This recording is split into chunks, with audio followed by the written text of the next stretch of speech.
கர்த்தருடைய பரிசுத்த நாமத்திற்கு ஸ்தோத்திரம். ஜெபத்தோடு ஆரம்பிக்கலாம். நேற்றும் இன்றும் என்றும் மாறாதவராய் இருக்கிற நல்ல தகப்பனே, இந்த அருமையான வேலைக்காக கொடான கொடி ஸ்தோத்திரம். பெண் மிஷனரிகளை பற்றி பார்த்து கொண்டிருக்கிறோம் ஆண்டவரே. அவர்களை பற்றி பார்க்கும்போது அவர்களுடைய வாழ்க்கையில் இருக்கின்ற நல்ல கருத்துக்களை எடுத்துக்கொண்டு எங்கள் வாழ்க்கையில் பின்பற்ற கிருபை தாரும். பரிசுத்த ஆவியானவர் தாமே எங்களோடு இருந்து அனைத்து காரியங்களிலும் ஜெயம் காண கிருபை தாரும். இயேசுவின் மூலம் ஜெபம் கேளும் பிதாவே, ஆமேன். நம்ம இன்றைக்கி பார்க்க போகிறது ஆலிஸ் மவுட் கிளார்க்.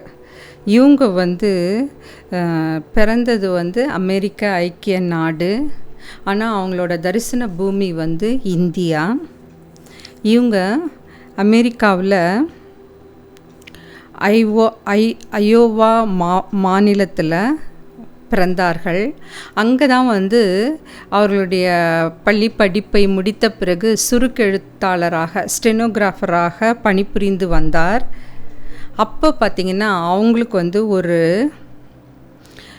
கர்த்தருடைய ஊழியத்திற்கு தனது வாழ்க்கையை அர்ப்பணிக்க அவர் உறுதி செய்தார். இது பார்த்திங்கன்னா நிறைய பேர் சிறு வயதிலிருந்தே கர்த்தருக்காக ஊழியம் செய்யணும், கர்த்தருக்காக நம்ம ஆதாயம் படுத்தணும் அப்படின்ற அந்த வாஞ்சை நிறைய பேருக்கு இருக்கும். ஆனால் இப்போ பார்த்திங்கன்னா எல்லோரும் எப்படி இருக்கோம்னாக்கா பெயர் கிறிஸ்தவர்களாக இருக்கிறோம். ஏன்னா சண்டே ஆனால் சர்ச்சுக்கு போகிறோம். அந்த 2 மணி நேரமோ 3 மணி நேரமோ 4 மணி நேரமோ இல்லை முழு நாள் கூட இருக்கலாம், கர்த்தர் சன்னிதானத்தில் அந்த நேரத்தை செலவிடுறோம். வீட்டுக்கு வந்தோடனே பேக் டு நார்மல் லைஃப், அப்படி தான் நம்ம வாழ்ந்து கொண்டிருக்கிறோம். இந்த காலத்தில் நம்ம கர்த்தருக்காக என்ன செய்தோம், அவருடைய ஊழியத்திற்காக அவருடைய நற்செய்தியை பரப்புவதில் நம்மளுடைய பணி, அதை நம்ம யோசித்து பார்க்கணும். அதுக்கப்புறம் பார்த்திங்கன்னா தேவனுடைய ஊழியத்திற்காக அவருடைய வாழ்க்கையை முதலாவது அர்ப்பணித்தார். வெளிநாட்டு பணித்துறைகளில் மிஷனரியாக ஊழியம் செய்ய வாஞ்சிக்கிறாரு. இவரும் ஒரு செவிலியராக பயிற்சி பெற தீர்மானம் எடுக்கிறார். ஜான் ஹாப்கின்ஸ் ட்ரெயினிங் ஸ்கூலில் சேர்ந்துறாரு. 1924 செவிலியர் பட்டம் பெறுகிறார். பின்பு அவர் காலேஜ் ஆஃப் மிஷனில் மற்றும் பட்லர் காலேஜில் பங்கேற்றார். 1928 அவர் பட்டம் பெற்ற பிறகு அவர் இந்தியாவிற்கு புறப்பட்டார். இவங்கெல்லாம் பாருங்கள், சிறு வயதிலே கர்த்தருக்கு தன்னை ஒப்புவிக்கிறாங்க. அந்த மிஷனரி பயணத்திற்காக தன்னை ஆயத்தப்படுத்தி கொள்கிறார்கள். அது ரொம்ப முக்கியம். ஏன்னா கர்த்தர் ஒருத்தரை அவருடைய ஊழியத்துக்கு அழைத்தாருன்னு வச்சுங்களேன், நிறைய பார்த்திங்கன்னா அவர் சிக்ஷிப்பார். அவர்களிடத்தில் இருக்கிற அந்த குணங்கள் மாறும். அப்புறம் நிறைய பிரச்சனைகள் எது இருந்தாலும் அதை பொறுமையாக கையாள அவங்களுக்கு கர்த்தர் உதவி செய்வார். நிறைய நேரங்களில் நம்ம நினைப்போம், ஐயோ எந்த பிரச்சனை வந்தாலும் நம்ம பொறுமையாக இருக்கணும், கோவப்படக்கூடாது, எரிச்சல் அடையக்கூடாதுன்னு. ஆனால் சில நேரங்களில் நம்மளையும் அறியாமல் நம்ம கோவப்படுறோம், கத்துறோம், எரிச்சல் அடைகிறோம். நான் ஒரு ரீசண்டாக ஒரு மெசேஜ் பார்த்தேன். அந்த மெசேஜில் ஒருத்தர் சொல்லிகிட்டு இருந்தார். அப்போ இயேசுவின் ரத்தம் ஜெயம். நீங்கள் எப்பெல்லாம் உங்களுடைய சூழ்நிலைகள் மாறுகிறதோ, பிரச்சனைகள் வருகிறதோ, போராட்டங்கள் வருகிறதோ, அப்போல்லாம் கர்த்தரை நோக்கி அந்த இயேசுவின் ரத்தம் ஜெயம் அந்த வார்த்தையை சொல்லுங்கள். ஏன்னா கர்த்தருடைய ரத்தத்திற்கு அவ்வளோ வல்லமை இருக்கிறது அப்படின்னாங்க. ஸோ அதுலேருந்து நான் என்ன பண்ணேன்னா, ஒரு வாரமாக எனக்கு எப்பெல்லாம் ஒரு மாதிரி பதட்டமாக இருக்கோ, இல்லை என் சில சூழ்நிலைகள் என் கைமீறி செல்கின்றதோ, அப்போ உடனே என்ன சொல்வேன்னா, இயேசுவின் ரத்தம் ஜெயம். ஏன்னா சின்ன வயசுலேருந்தே இதை சொல்லி கற்றுக் கொடுத்துருக்காங்க. ஆனால் இப்போ அதை சொல்கிறப்போ என் மனதில் பார்த்திங்கன்னா ஒரு தைரியம், ஒரு பெலன். ஏன்னா கர்த்தர் நம்முடைய பாவங்களுக்காக தான் பலியானார், ரத்தம் சிந்தினார். அதை நம்ம என்றைக்குமே மறக்கவே கூடாது. ஏன்னா அந்த ரத்தம் சிந்தினதுனால தான் நம்மளுக்கு ரட்சிப்பு உண்டு. எந்த விதமான இப்போ பார்த்திங்கன்னா இந்த மாதம் ஃபுல்லாக புறஜாதி மதத்தினர் என்ன பண்ணுவாங்கன்னாக்கா, ஆடு வெட்டுவாங்க, கடா விருந்துன்னுவாங்க, கோழி வெட்டுவாங்க. ஆனால் அந்த ரத்தம்லாம் நம்மளுடைய பாவத்தை சுத்திகரிக்காது. ஒரு சிலர் பார்த்திங்கன்னா கோயிலாக போவாங்க, தான் செய்த பாவத்தை அந்த மாதிரி போய் ஒரு பரிகாரம் செய்யறது, இல்லை கோயிலுக்கு பணம் கொடுக்கறது, அதிலெல்லாம் நீங்கள் செய்த பாவம் மன்னிக்கப்படவே படாது. கர்த்தராகிய இயேசு கிறிஸ்துவில் தான் மன்னிப்பு உண்டு, ரட்சிப்பும் உண்டு. அதை நம்மளுக்கு தெரிஞ்சவங்ககிட்டலாம் எடுத்து சொல்லணும். கர்த்தருடைய சத்தியத்தை சொல்ல நம்ம தயங்கக்கூடாது. அதுக்கப்புறம் பார்த்திங்கன்னா, நாங்கள் வேலை செய்கின்ற இடங்களில் சில நேரங்களில் யாராவது ஏதாவது தவறு செய்யும்பொழுது அதை நம்ம சொல்கிறோம், அவங்கக்கிட்ட எடுத்து சொல்கிறோம்.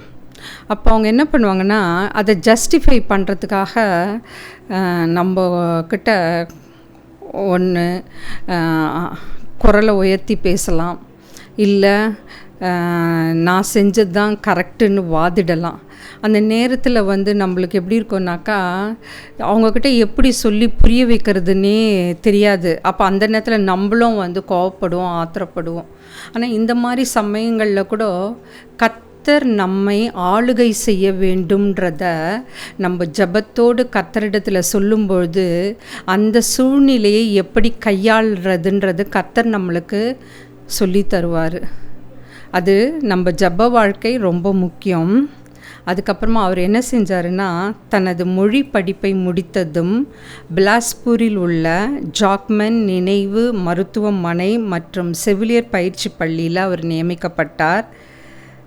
இந்த மருத்துவமனையும் அதன் மருந்தகமும் பிலாஸ்பூர் மற்றும் அதை சுற்றியுள்ள கிராமங்களில் 30,000 பேர் கொண்ட சமூகத்திற்கு சேவை செய்து கொண்டு வந்தது. அந்த பகுதியில் பார்த்திங்கன்னா பெண்கள் மற்றும் குழந்தைகளுக்காக ஒரே மருத்துவமனையாக அது விளங்கியது. அந்த மருத்துவமனையில் நியமிக்கப்பட்ட ஒரே அமெரிக்க செவிலியர் தான் இந்த கிளார்க். அவர் அங்கே தான் பணியாற்றினார். சில சமயங்களில் பார்த்திங்கன்னா மருத்துவர் இல்லாத போதில் அந்த மாபெரும் மருத்துவமனையையும் செவிலியர்களின் பயிற்சி பள்ளியையும் கண்காணிக்கும் பொறுப்பு இவர்கிட்ட இருந்தது. அந்த கடமையும் இவர் மேலே விழுந்தது. ஒரே நேரத்தில் மருத்துவரும் அவரும் சிகிச்சை அளிக்க இல்லாமல் ஆகிவிடுமோ என்று கருதி அவருடைய பணிக்காலம் முடிந்த பிறகு அவர் விடுமுறைக்கு செல்லவே மாட்டார். ஸோ இங்கே பார்த்திங்கன்னா அவ்வளவு அர்ப்பணிப்பு உடையவராக அவர் திகழ்ந்தார். ஸோ வேலையில் ஒரு அர்ப்பணிப்பு இருந்தது. நாங்கள் கூட பார்த்திங்கன்னா நிறைய நேரங்களில் ஆட்கள் இல்லாத பொழுது லீவே எடுக்க மாட்டோம். எவ்வளோ கஷ்டம் இருந்தாலும் சரி, அதுவும் முக்கியமான நேரங்களில் இந்த அட்மிஷன் டைமு, எக்ஸாம் டைமு, இப்போது ஒருத்தர் மட்டுமே இருக்கோம் அப்படின்னாக்கா லீவு, உடல்நிலை சரி இல்லாமல் இருந்தால் கூட என்ன தெரியுமா செய்வோம், டேப்லெட்ஸ் போட்டுக்குவோம், ஏதாவது ஒரு ப்ரிகாஷன் இல்லை ப்ரிவென்டிவ் ஸ்டெப் எடுத்துகிட்டு வேலைக்கு போயிடுவோம். அங்கே போய் அப்படி கொஞ்சம் ரிலாக்ஸாக இருந்துட்டு, ஆனால் அந்த கடமையிலேருந்து தவறவே மாட்டோம். நிறைய பேர் நான் அப்படி தான் பார்த்துருக்கேன். Especially nursing department, medicine department, doctors, இவங்கெல்லாம் பார்த்திங்கன்னா சுயநலமாகவே இருக்க மாட்டாங்க. ஒரு சிலர் இருக்கலாம், ஆனால் நிறைய பேர் அப்படி இருக்கவே மாட்டாங்க.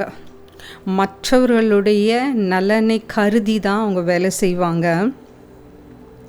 அதுக்கப்புறம் இவரை பார்த்திங்கன்னா உள்ளூர் திருச்சபையில் பணியாற்றி செவிலியர்களுக்கான பாட புத்தகங்களை மொழிபெயர்த்தார்.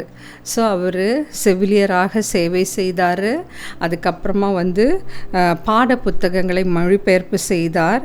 9 ஆண்டுகள் அவர் இந்தியாவில் பணியாற்றினார். அதுக்கப்புறமா அமெரிக்கா சென்று அங்கே இந்திய செவிலியர்களுக்கு பயிற்சி அளித்தார். அதுக்கப்புறமா மயக்க மருந்து குறித்த சிறப்பு படிப்பை அவர் அவர் கற்றார். அதுக்கப்புறமா தேவனுக்கென்று உண்மையாய் அர்ப்பணிப்புடன் ஊழியம் செய்தார். அநேக இந்தியர்களின் ஆத்துமா மற்றும் உடல் நலத்தில் அவர் செய்த சேவை மூலம் அவர்கள் உயிர் பெற்றார்கள். ஸோ இன்றைக்கி நம்ம இவங்கள பற்றி பார்க்குறோம். Alice Mount Clark. கர்த்தர் நம்ம வேதத்தில் பார்த்திங்கன்னா தீத்து எல்லாம் படித்து பார்த்திங்கன்னா வயது முதிர்ந்த காலத்தில் இப்போ நிறைய பேர் வயதானவர்கள் வீட்டில் இருப்பாங்க. அப்போது நம்ம யோசிக்கலாம், வயது சென்ற பிறகு நம்ம தனிமையில் விடப்படும் பொழுது அந்த நேரத்தை நம்ம எப்படி கழிக்கிறது அப்படின்லாம் மனசுக்குள்ளே ஒரே போராட்டமாக இருக்கும். அப்போது வேதம் என்ன சொல்லுகிறதுனா, தீத்து எடுத்து படித்து பாருங்கள். முதிர் வயதானவர்கள் கர்த்தருடைய வேதத்தில் படிப்பதிலும் அதை தியானம் பண்ணுவதிலும் செலவு செய்ய வேண்டும். அதை மற்றவர்களுக்கு எடுத்து சொல்லணும். நம்ம ஃபஸ்ட்டு அந்த வேத பகுதி என்ன சொல்லுகிறது என்பதை புரிந்து கொண்டு அந்த செய்தியை மற்றவர்களுக்கும் எடுத்து கூற வேண்டும். அதில் நம்ம விவாதம் பண்ணலாம். யாருக்காவது டவுட் இருந்தால் அதை கிளாரிஃபை பண்ணலாம். அந்த மாதிரி தான் நாம் நேரத்தை செலவிட வேண்டும். ஒரு 70-80 வயது ஆயிடுச்சுன்னா நிறைய பேர் தேவையில்லாத கர்த்தருக்கு பிரியமில்லாத வழிகளில் செலவிடுறதை விட இந்த மாதிரி நம்ம செய்யலாம். அதே போல் ஆண்கள் மட்டும் அல்லாமல் பெண்கள், நீங்கள் வேதத்தில் பார்த்திங்கன்னா அன்னாள் அவங்க 80-85 வயதில் பார்த்திங்கன்னா தேவாலயத்தில் தான் இருந்தாங்கன்னு நம்ம வேதத்தில் படிக்கிறோம். அங்கே தான் அவருடைய நேரத்தை செலவு செய்தார்கள், ஜெபம் பண்ணி கொண்டிருந்தாங்க. அதே மாதிரி தான் நம்மளுக்கு எப்போல்லாம் ஃப்ரீ டைம் கிடைக்குதோ, வேலைக்கு போனாலும் சரி, வீட்டில் இருந்தாலும் சரி, வேதத்தை எடுத்து படிக்க ஆரம்பிக்கணும். வேதத்தில் என்ன கூறப்பட்டிருக்கிறது என்பதை நிதானித்து ஆராய்ந்து அறிந்து கொள்ள வேண்டும். அதுக்கப்புறமா அதை பற்றி நாம் தியானிக்க வேண்டும். கர்த்தர் என்ன சொல்கின்றார் என்பதை மற்றவர்களுக்கு எடுத்து கூற வேண்டும். இது ரொம்ப முக்கியம். தேவையில்லாத காரியங்களில் ஈடுபடுவதை விட இந்த மாதிரி நம்மளை நாமே ஆதாயப்படுத்தி கொண்டு வாழ்வது மிகவும் சிறந்தது. நான் படித்து கொண்டிருக்கிற காலத்தில் இங்கே இருக்கிற ஒரு பெண்கள் பள்ளி மற்றும் பெண்கள் கல்லூரியில் தான் நான் படித்தேன். அப்போ பார்த்திங்கன்னா அந்த லீவ் நாளில் நாங்கள் என்ன பண்ணுவோன்னா, நானும் எங்கள் அக்கா 2 பேருமே என்ன பண்ணுவோன்னா, அந்த கல்லூரி வீட்டுக்கு அருகாமையில் இருக்கிறதுனால அங்கே போயிடுவோம், உட்காந்து படிப்போம் எக்ஸாமுக்காக. அப்போது சில கேர்ள்ஸ் எல்லாம் ஹாஸ்டல்லே இருப்பாங்க, வீட்டுக்கு கூட போக மாட்டாங்க. அப்போ என்ன பண்ணுவோன்னா, அந்த பாடம் புரியாது கஷ்டப்பட்டு கொண்டிருக்கிற சில மாணவிகள் கேட்பாங்க. அப்போ நான் என்ன பண்ணுவேன்னா, அதை பற்றி சொல்லுவேன். அப்படியே நானும் படிச்சுக்குவேன். ஸோ எக்ஸாமுக்கு ப்ரிப்பேர் பண்ணுறப்பவே அந்த மாதிரி அவங்களோட உக்காந்து சொல்லி கொடுத்துக்கிட்டே நானும் அப்படியே படிப்பேன். அது நம்மளுக்கு நல்லா மனசில் புரியும். நம்ம மற்றவங்களுக்கு ஏதாவது ஒரு காரியத்தில் உதவி செய்யும் பொழுது யோசித்து பாருங்களேன், ரொம்ப மனசில் ஒரு சந்தோஷமாக இருக்கும். மற்றவர்களுக்காக நீங்கள் ஏதாவது ஒரு காரியத்தை நீங்கள் வேணால் டெஸ்ட் பண்ணி பாருங்களேன். ஏதாவது ஒரு சின்ன காரியம் செய்யுங்க. ஒன்று அவங்களுக்காக ஜெபிக்கிறது, இல்லை அவங்களுக்காக ஒரு சிறு காரியம், ஏதாவது ஒரு ஹெல்ப், இல்லை ஏதோ ஒன்று செய்கிறீங்க. நீங்கள் வேலை செய்கின்ற இடத்துல, இல்லை வீட்டில் உடம்பு சரியில்லாமல் இருக்காங்க, அவங்களுக்காக போய் ஏதோ சாப்பாடு செஞ்சு தர்றது, மருத்துவ உதவி செய்கிறது, இந்த மாதிரி ஏதாவது ஒரு காரியம் செய்யுங்களேன். அது உங்களுக்கு மனசில் அவ்வளோ ஒரு சந்தோஷம் இருக்கும், ஒரு சமாதானம் இருக்கும். ஸோ கர்த்தர் நம்மளையும் ஒரு கருவியாக பயன்படுத்துவார். அதை நம்ம மறக்கவே கூடாது. இவங்க கூட பாருங்கள், கர்த்தர் இவங்க ஒரு ஸ்டெனோகிராஃபர். ஆனால் இவங்களுக்கு ஆர்வம் சேவை செய்ய வேண்டும், அதுவும் மருத்துவ சேவை செய்ய வேண்டும். அதனால் நர்சிங் படிக்கிறாங்க. அதுக்கப்புறம் ஒரு ஹாஸ்பிட்டலில் போய் ஜாயின் பண்ணுறாங்க. அங்கே தன்னை முழுவதுமாக அர்ப்பணித்து விடுமுறைக்கு கூட செல்லாமல் வேலை செய்கிறாங்க. அதுக்கப்புறம் இவங்க குறிப்பாக பெண்களுக்கும் குழந்தைகளுக்கும் சேவை செய்கிறார்கள். அப்படி சத்தியத்தையும் எடுத்து சொல்கிறாங்க. அந்த ஊழியத்தில் உண்மையாக இருந்தார்கள். ஏன்னா கர்த்தருடைய ஊழியத்தில் நம்ம உண்மையாக இருந்தால் தான் அந்த ஊழியத்தை கர்த்தர் ஆசீர்வதிப்பார். இல்லை நிறைய பேர் சொல்லுவாங்க, நான் வந்து ஊழிய பாதையில் இருக்கேன், ஆனால் இதில் எந்த முன்னேற்றமும் இல்லை, ஏன்னே தெரியல அப்படின்வாங்க. அப்போ வந்து நம்ம அதை ஆராய்ந்து பார்க்கணும். நம்ம வந்து அந்த ஊழிய பாதையில் உண்மையாக இருக்கிறோமா, கர்த்தர் சொல்கின்ற அந்த காரியத்தை, அவருடைய சித்தத்தை அறிந்து நாம் செயல்படுகின்றோமா, அதை நாம் உணர்ந்து கொள்ள வேண்டும். அதுக்கப்புறம் சபைகள், இப்போல்லாம் சபைகள் எடுத்துக்கிட்டிங்கன்னா நிறைய பிரச்சனை. அதுவும் திருச்சபை வந்து அந்த கர்த்தருடைய ஆலயம், அந்த திருச்சபை இதை எடுத்துட்டோன்னு வச்சுங்களேன், கர்த்தர் என்ன சொன்னார், அந்த திருச்சபை தான் வந்து எல்லா விசுவாசிகளும் ஒன்று கூடி ஜெபித்து ஆராதனை செய்கின்ற இடம். அப்போ அந்த இடத்துல ஏன் இவ்வளவு வேற்றுமை, ஏன் இவ்வளவு மனக்கசப்பு, ஏன் இவ்வளவு போட்டிகள், ஏன் இவ்வளவு பொறாமைகள்? நீங்கள் வேணால் ஆராய்ந்து பாருங்கள். ஒவ்வொரு சபையிலையும் பார்த்திங்கன்னா ஒரு பதவி வருவதற்கு ஜனங்க வந்து அவ்வளோ ஆசைப்படுறாங்க, அவ்வளோ போட்டி போடுறாங்க. அவங்களெல்லாம் கொஞ்சம் தனித்தனியாக நம்ம ஆராய்ந்து பார்த்தோன்னா அவங்களுடைய ஜெப வாழ்க்கை எப்படி இருக்குது, ஊழிய வாழ்க்கை எப்படி இருக்குது, அவங்களோட வாஞ்சை வேதம் வாசிக்கிறதில்ல. அப்படி பாருங்கள், ரொம்ப வெகு சிலர் தான் அப்படி கர்த்தருடைய காரியத்தில் வாஞ்சையாக இருப்பார்கள். நான் நிறைய நேரத்தில் கேட்டிருக்கேன், ஏன் வந்து சர்ச்சில் வந்து எலெக்ஷன் வைக்கிறீங்க, ஒரு மனதாக நீங்கள் தேர்ந்தெடுக்கலாம்ல, எதுக்கு தேவையில்லாமல் வந்து பணம் வந்து அந்த இடத்துல செலவிடப்படுகிறது, நேரம் செலவிடப்படுகிறது, அந்த நேரத்தை நம்ம வேறு எதுக்காவது கூட உபயோகப்படுத்தலாம். அப்போ வந்து யாருக்குமே வந்து ஒரு விட்டு கொடுக்கறதுக்கோ இல்லை அட்ஜஸ்ட் பண்ணுறதுக்கோ மனசு வரவே மாட்டேங்குது. ஸோ ஒரு திருச்சபையில் இப்படி இருக்கும் பொழுது, அதை பார்க்கும் பொழுது மனது வந்து மிகவும் வேதனைப்படுகிறது.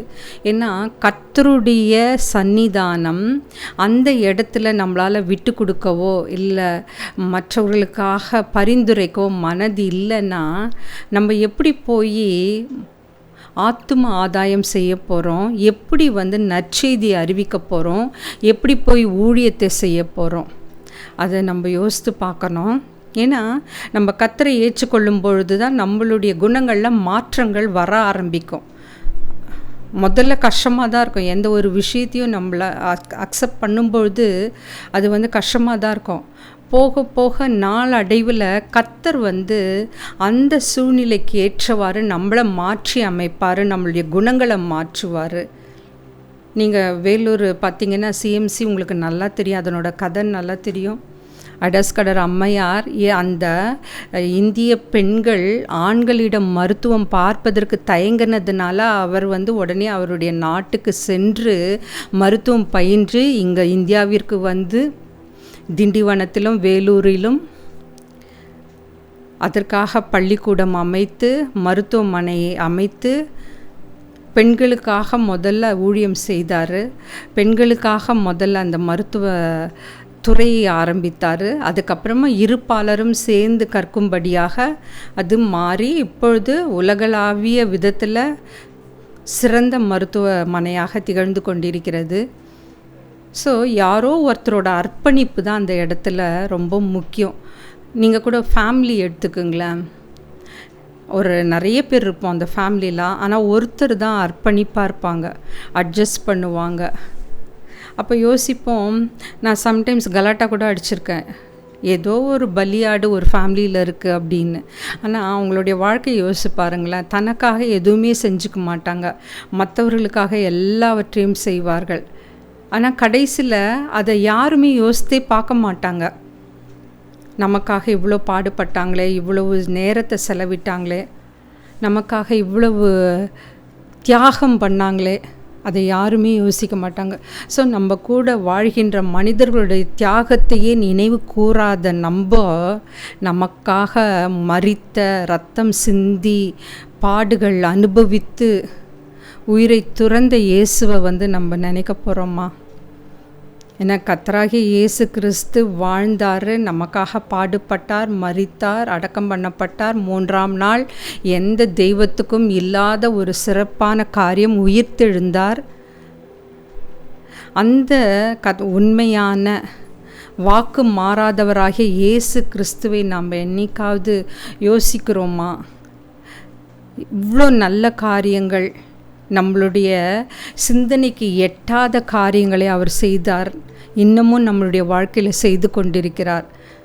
மனுஷனை விட்டுடுங்க, கர்த்தரை நோக்கி பாருங்கள். கர்த்தர் நமக்காக யாவையும் செய்து முடிப்பார். சங்கீதத்தில் கூறியிருக்கிறது போல உங்களுடைய பிரச்சனைகள், போராட்டங்கள் எது இருந்தாலும் கர்த்தரிடத்தில் சொல்லுங்கள். கர்த்தர் உங்களுக்காக யுத்தம் பண்ணுவார். ஆமேன். சோர்ந்து போகக்கூடாது, கவலைப்படக்கூடாது. சில நேரங்கள் கவலைகள் இந்த நம்மளை மூழ்கும்பொழுது நம்ம சோர்ந்து போயிடுறோம், தூக்கத்தை இழந்துடுறோம். யார்கிட்டையாவது சொல்லணும் போல இருக்குது. அதை சொல்கின்ற நபர் நம்பிக்கையானவரான்னு தெரியாது, இல்லை உன்னை மிஸ்யூஸ் பண்ணுவாங்களான்னு தெரியாது. ஆனால் கர்த்தர் அப்படி கிடையாது. அவர் வாக்கு மாறாதவர். ஏன்னா வேதத்தில் வாக்கு தத்தங்களாக நிறைந்திருக்கிறது இந்த சத்திய வசனம். அதை சொல்லி கேளுங்க. ஏசப்பா, நீ இப்படி சொல்லியிருக்கிறீ ஏசப்பா, வேதத்தில் எனக்காக யுத்தம் பண்ணுவேன்னு சொல்லியிருக்கிறீ ஏசப்பா, இப்போ யுத்தம் பண்ணு, நீங்கள் சும்மா இருங்கள் என்று யோசுவான் இடத்துல சொன்னார். கர்த்தர் இடத்தில் பட்சபாதம் கிடையாது. ஒருத்தருக்கு ஒருவர் மாதிரி அவர் செய்ய மாட்டார். ஆனால் ஜனங்கள் செய்வாங்க. மனிதனுடைய மனம் அப்படிப்பட்டது. இன்றைக்கி ஒன்று சொல்லுவாங்க, நாளைக்கு ஒன்று சொல்லுவாங்க. மனம் மாறிக்கொண்டே இருக்கும், சூழ்நிலைக்கு ஏற்றவாறு மாறிக்கொண்டே இருக்கும். சில நேரத்தில் நம்மளுக்கு சில விஷயங்களை கேட்கும்பொழுது ஷாக்கிங்காக இருக்கும், இப்படி கூட மனிதர்கள் இருப்பார்களா என்று. அப்போ அந்த நேரத்தில் நம்மளுடைய கவனம் சிதறக்கூடாது, நம்மளுடைய வாழ்க்கையில் சோர்வு இருக்கக்கூடாது. அப்போது அந்த மாதிரி ஒரு பரிதாபமான நிலைக்கு செல்லக்கூடாதுன்னு நம்ம நினைக்கிறப்போ நம்ம எதில் உறுதியாக இருக்கணும்னாக்கா வேதத்தில், வேத வசனத்தில் உறுதியாக இருந்தால் நம்மளை எதுவுமே அசைக்காது. எப்பேற்பட்ட சூழ்நிலையாக இருந்தாலும், மோசமான நிலைமையில் இருந்தாலும் அந்த வசனம் நம்மளை தாங்கும். அந்த வசனம் நம்மளுக்கு ஒரு பாதுகாப்பாக அரணாக நம்மளுக்கு இருக்கும். அதை நம்ம மறக்கக்கூடாது. ஸோ இன்றைக்கி நம்ம பார்த்த ஆலிஸ் மவுண்ட் கிளார்க், அவங்க எப்படி சிறு வயதிலிருந்தே கர்த்தருக்காக ஊழியம் செய்ய வேண்டும் என்ற சேவை அவருடைய மனதில் இருந்தது. அதற்காக தன்னை முழுவதுமாக அர்ப்பணித்தார். ஸோ விசுவாசிகளாகிய நாம் ஊழியம் செய்யும் பொழுது முதலாவது ஜெபத்தில் நம்மளுடைய கவனம் இருக்கணும். ஜெபம் தினமும் ஜெபிக்கணும், நம்மளை நாமளே அர்ப்பணிக்கணும், கர்த்தருடைய சித்தத்தை அறிந்து செயல்படணும். அதுக்கப்புறமா வேதம் வாசிக்கிறதுல நம்ம தவறவே கூடாது. எந்த சூழ்நிலையாக இருந்தாலும், அந்த மோசமான நிலையில் இருந்தாலும் கைவிடாதவர் கர்த்தராகிய இயேசு கிறிஸ்து ஒருவர் மாத்திரம்தான். மனம் மாற அவர் மனிதனே கிடையாது. ஸோ அதனால் யோசிங்க, கர்த்தரிடத்தில் நெருங்கி வர கற்றுக்குங்க, சபைகளில் ஒற்றுமையாக இருக்க கற்றுக்குங்க. ரொம்பலாம் நம்ம ஆசையே படக்கூடாது, ஆனால் ஊழியம் செய்வதில் ஆசை இருக்கணும். கர்த்தருக்காக சத்தியத்தை சொல்கிறதில்ல, ஆத்தும ஆதாயம் படுத்துறதில் நம்மளுக்கு ஆசைப்படணும். பதவிக்காகவோ மற்ற காரியங்களுக்காகவோ நம்ம மோதக்கூடாது, பிரச்சனை பண்ணக்கூடாது. நாம் இருக்கின்ற இடத்துல நாம் சமாதானமாகவும் சந்தோஷமாகவும் வாழ கற்றுக்கொள்ள வேண்டும். ஏன்னா நாம் வணங்குகின்ற கர்த்தர் சமாதான பிரபு, வாக்கு மாறாதவர், கிருபை நிறைந்தவர். அப்போ நம்மளுடைய குணங்கள், நாம் கர்த்தராகிய இயேசு கிறிஸ்துவை சொந்த இரட்சகராக ஏற்றுக்கொள்ளும் பொழுது நம்மிடையே பெரிய மாற்றங்கள் வரும். அதே மாதிரி இந்த ஊழியக்காரங்க எந்த இடத்துக்கு, இவர் அமெரிக்க ஐக்கிய நாடில் பிறந்திருந்தாலும் அவருடைய தரிசன பூமி இந்தியா. அப்போ அங்கே வந்த உடனே என்ன பண்ணுறாரு, அந்த மொழியை கற்றுக்கொள்கிறார்கள். அந்த ஜனங்களோடு குறிப்பாக பெண்களுக்காகவும் குழந்தைகளுக்காகவும் சேவை செய்கின்றார்கள். ஏன்னா அந்த காலத்தில் பெண்கள் தான் ஒடுக்கப்பட்டார்கள். அவர்களுக்காக குரல் கொடுக்க யாருமே கிடையாது. இந்த மிஷினரிகள்லாம் இந்தியாவிற்கு வரலன்னு வச்சுக்கோங்களேன், பெண்களுடைய நிலைமை மிகவும் மோசமானதாக இருந்திருக்கும். அடிமைகளாக வாழ்ந்திருப்பார்கள், கல்வி அறிவு அற்றவர்களாக இருந்திருப்பாங்க, எந்த திறமையும் இல்லாமல் வாழ்ந்து கொண்டிருப்பாங்க. இப்போ பாருங்கள், சுய உதவி மகளிர் குழுக்கள் நிறைய இருக்குது. அவங்க வீட்லேயும் வேலை செய்கிறாங்க.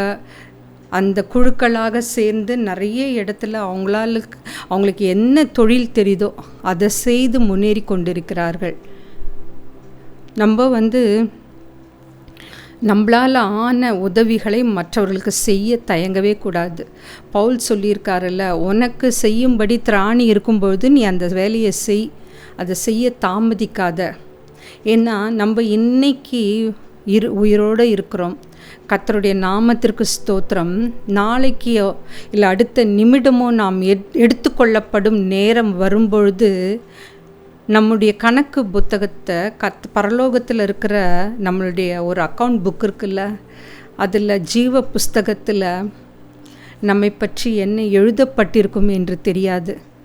நம்ம என்ன பாவம் செஞ்சோம், என்ன குறைகள் இருக்குது, என்ன காரியம் கர்த்தருக்காக செய்தோம், அதை நம்ம உட்காந்து யோசித்து பார்க்கணும்.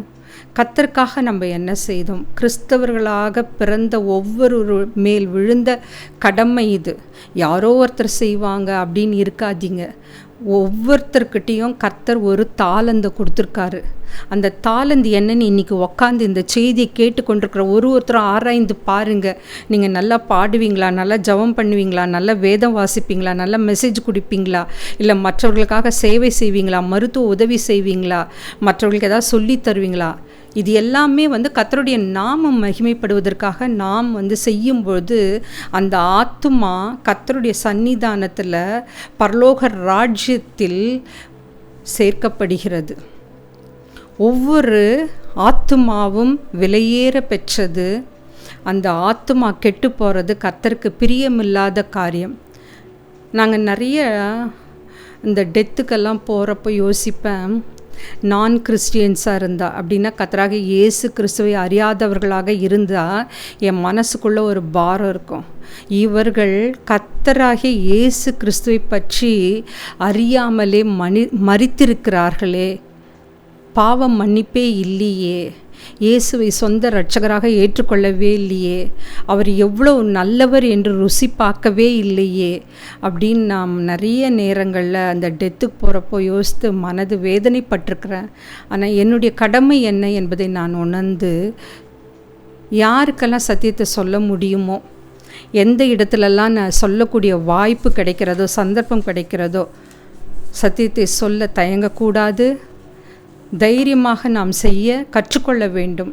ஏன்னா இந்திய நாட்டில், அதுவும் தமிழ்நாட்டில் நம்மளால் சுதந்திரமாக கர்த்தராகிய இயேசு கிறிஸ்துவை பற்றி சொல்லவோ பிரசங்கிக்கவோ எந்த தடையும் கிடையாது. ஸோ அதை நாம் பயன்படுத்தி கொள்ள வேண்டும். நிறைய இடங்களில் பைபிள் எடுத்துகிட்டு போகிறதே பயத்தோடு எடுத்துகிட்டு போவாங்க. அவங்க கர்த்தரை பற்றி சொல்வதற்கே பயப்படுவாங்க. ஏன்னா உடனே கொலை செய்யப்படுகிறார்கள், எரிக்கப்படுகிறார்கள், தண்டிக்கப்படுகிறார்கள். நம்மளுக்கு அந்த மாதிரி ஒரு சூழ்நிலையே கிடையாது. ஸோ இந்த சந்தர்ப்பத்தை நழுவ விட்டுட்டோன்னா கர்த்தர் சொல்லியிருக்காரு, கல்லுகள் கூட பேச ஆரம்பிச்சிடும் அப்படின்னு இருக்கார். நாம் ஊமையாக செவிடாக இருந்தால் கற்கள் கூட பேச ஆரம்பிச்சிடும். அது எவ்வளோ ஒரு மோசமான நிலைமை யோசித்து பாருங்கள். கர்த்தர் நம்மளுக்கு எல்லா உடல் உறுப்புகளையும் ஆரோக்கியமாகவும் நல்லாவும், கை கால்லாம் நல்லா இருக்குது. அப்போது நம்ம கடமையை மட்டும் நம்ம பார்த்து கொண்டு நம்மளுடைய வாழ்க்கையை மட்டுமே பார்த்து கொண்டு ஓடிக்கொண்டிருக்கிறோம். மற்றவங்கள பற்றி நம்ம என்னைக்காவது சிந்தித்து பார்த்துருக்குறோமா? அந்த ஆத்துமா எவ்வளோ முக்கியமானது என்பதை அறிந்திருக்கிறோமா? ஸோ இனி வரும் காலங்களில் கர்த்தருக்காக நாம் எழும்பி நிற்க, பிரகாசிக்க கற்றுக்கொள்ள வேண்டும். ஜெபத்தோடு முடிப்போம். ஸ்தோத்திரம் கர்த்தாவே, இன்று நாங்கள் பார்த்த ஆலிஸ் ஏசப்பா சிறு வயதிலிருந்தே சேவை செய்ய வேண்டும் என்ற மனப்பான்மை அவர்களுக்கு இருந்தது ஆண்டவரே. அதனால் அவர்கள் ஒரு செவிலியராக சேர்ந்து பாடுபட்டு உமக்காக ஊழியம் செய்தார்கள் கர்த்தாவே. உமக்காக பாடுபட்டார்கள் கர்த்தாவே. அந்த மருத்துவ சேவையின் செய்யும் அதே நேரத்தில் உம்முடைய சத்தியத்தையும் அறிவித்தார்கள் கர்த்தாவே. எங்களுக்கும் நாங்கள் வேலை செய்கின்ற இடத்துல உம்மை பற்றி கூற எடுத்து சொல்ல நாங்கள் தயங்கக்கூடாது ஆண்டவரே. நாங்கள் இருக்கின்ற இடத்துல சமாதானமாக இருக்க கற்றுத்தாரும் ஆண்டவரே. எத்தனை பிரச்சனைகள் வந்தாலோ, இல்லை என்ன போராட்டங்கள் வந்தாலோ, எந்த காரணத்திற்காகவும் நாங்கள் கோவப்படாமல், எரிச்சல் அடையாமல், சந்தோஷமாகவும் மன ரம்மியமாகவும் வாழ கற்றுத்தாரும் ஆண்டவரே. இந்த செய்தியை கேட்டுக்கொண்டிருக்கிற ஒவ்வொருவரையும் நீர் ஆசீர்வதித்தரலும், அவருடைய தேவைகளை சந்தித்தரலும் ஏசப்பா. எத்தனையோ பிள்ளைகள் ஏசப்பா medicine, engineering, arts and science college அட்மிஷனுக்காக ஏசப்பா போராடி கொண்டிருப்பார்கள் ஆண்டவரே. அவர்களுடைய தேவைகளை சந்தித்தருளும், பற்றாக்குறையை எடுத்து போட்டருளும். அவர்கள் விரும்புகின்ற பாடத்தில் சேர்ந்து நன்றாக படித்து உம்முடைய நாமம் மகிமைப்பட கிருபை தாரும் ஆண்டவரே. அனைத்தையும் உம்முடைய பாதப்படியிலே வைக்கிறேன். இயேசு மூலம் ஜெபம் கேளும் பிதாவே, ஆமென்.